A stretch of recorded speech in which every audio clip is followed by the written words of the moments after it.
Good day, folks. This is Greg GD at Green Pastures Farm.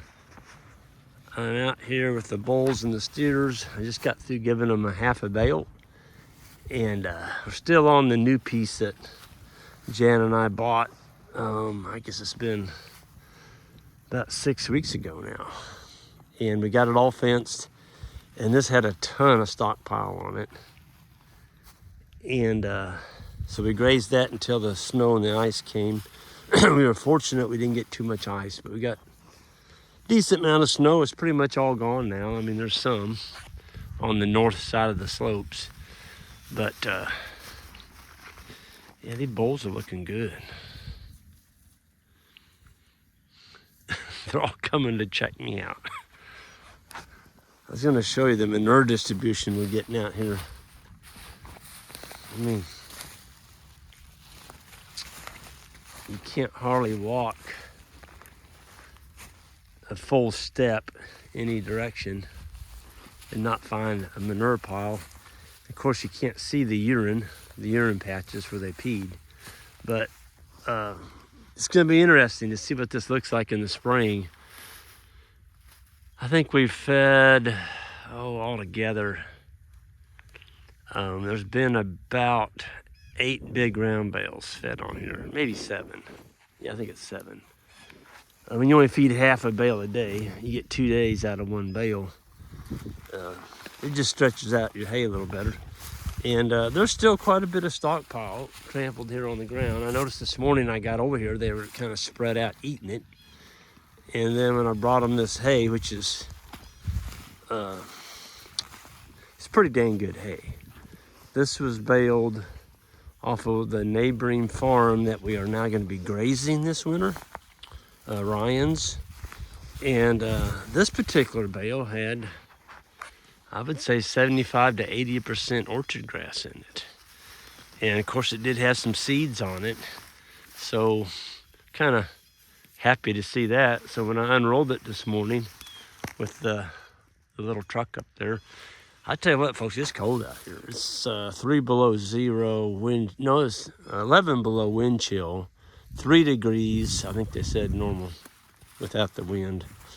But my frost-free tank over there, I just went and checked it. The one that's being, the water tank that's being served by that pond, there wasn't even a skim of ice on it. So I am super happy with our Pride of the Farm water tanks that we get from Brian Lease. And I mentioned it in one of the other videos there at Central Missouri Feed and Supply. Check him out. Go back to that video, just type in that name. And I'm telling you what, they are awesome waters for especially smaller herds. If you get up, 150 head, you're gonna need probably a 4-hole water. I've just got a 2-hole over there that holds, that particular one on that pond, it's only a 10-gallon. I prefer 20-gallon tanks, but that's what was there and that's what we're using. But I can tell you this, the bulls are going quick. We're gonna be sold out, I would say, within the next probably 7 to 10 days at the rate they're going. I had a guy the other day bought 5. So you get customers buying 5 bulls, your supply doesn't last very long. But they are good. These are good bulls. We treat them tough. I mean, they don't get any grain. We do unroll hay when we run out of stockpile.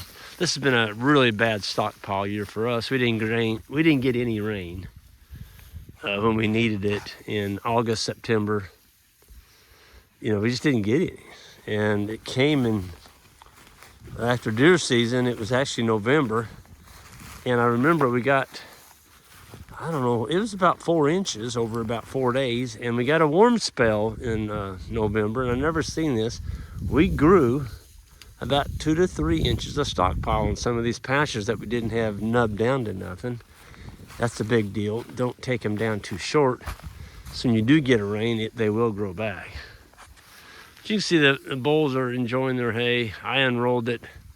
It went a long way. I mean, I went down that ridge twice. I went around this ridge twice. And I still had hay left, so I just started, and it was on there like Isaac invented the pet the cat method, where you put the bale on backwards. It goes 4 times further than putting it on the other direction, because it just throws it off in chunks. I finally had to back it off. I just like, I just drove with half a bale. I bet I made 200 yards of hay chunks out here. But if you're trying to spread seed, and getting a little seeding done too, there's seed on this hay. You're throwing it out there. See, there's some grass in here. Still got a little green in it. And so I'm gonna leave these bowls here until we get all this cleaned up, and then we're gonna start moving back toward the bowl farm, Doug and Joanna's. And we'll be giving a strip of grass and a bale, strip of grass, a bale, strip of grass, a bale. And we're gonna go all the way back around this. See, there's 241 acres here. So we're gonna go as far as we can go, and we've got, March 1st, there's gonna be another 60 head coming, so our herd will double, but they're gonna be smaller. They're gonna be, 400 to 500 pound yearlings of steers and bulls, mostly bulls. There'll be a few steers. There's Isaac's steer right there. He's gonna butcher him in June. He's gonna make a nice chunk of meat. He's starting to fill out pretty nice. It's gonna be good eating. They're doing good. It's cold out here. They all got good winter hair coats on them.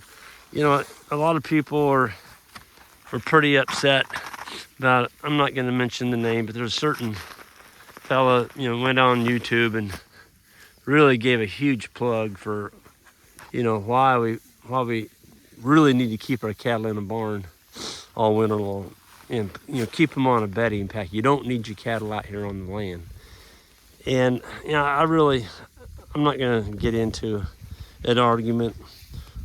I don't want him saying that, me saying that. I'm just gonna tell you the way we do it. I've been doing this for, I guess, close to 40 years. And all I can see is benefits. Our animals are happy, they're healthy, they don't have manure frozen all over them. They got really good hair coats, they get sunshine every day. If you got them locked in a barn where they don't get any sun, and you're pooping and peeing in that barn, I don't care if you got a bedding pack in there or not. It's a good place for accidents like disease to start. And animals weren't designed to live in a barn. They weren't.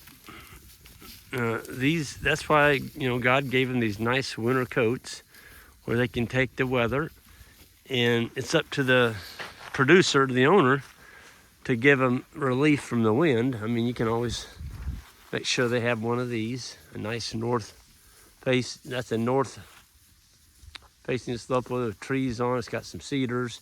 It's down out of the wind, and that's where you'll find them. If the wind's blowing, they get down out of the wind. They're not dumb. They go to the warmest spot in the pasture, and that's where they go.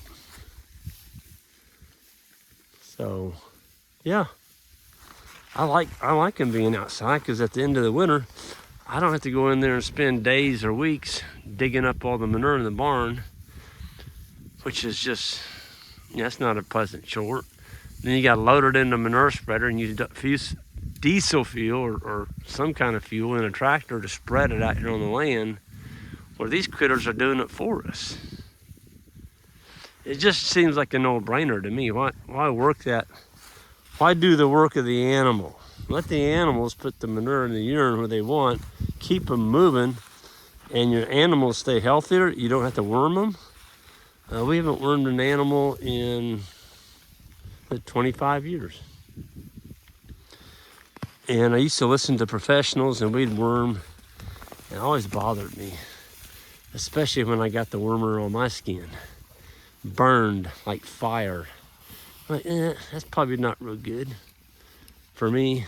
I wonder what it's doing to the animals. And found out it was killing all the microbes in our soil. Our earthworms, the manure pats. We killed all the dung beetles. Stopped doing that. Now we got the dung beetles back. We got a thriving soil biology, because we don't kill it by putting all this crap on our animals. Keep the money in your pocket. Keep it on the farm. Don't send it to town. Sorry about the little shadow on the corner there I'm filming, but it's cold out here. I've got to have gloves on. I think this is the first video I've ever shot with gloves, but it's cold. Just wanted to show you what we're doing here. The advantages of outwintering. All the natural fertility coming out of these bulls being plopped out here on this landscape. And I didn't have to start a diesel tractor, fire up a manure spreader, load it up with manure and haul it out here. It's already here.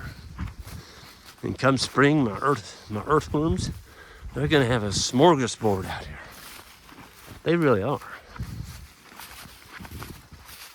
So, pretty happy with the way this is looking. Folks, y'all have a good one. And we'll be seeing you down the road. And everybody stay safe out there. And until next time.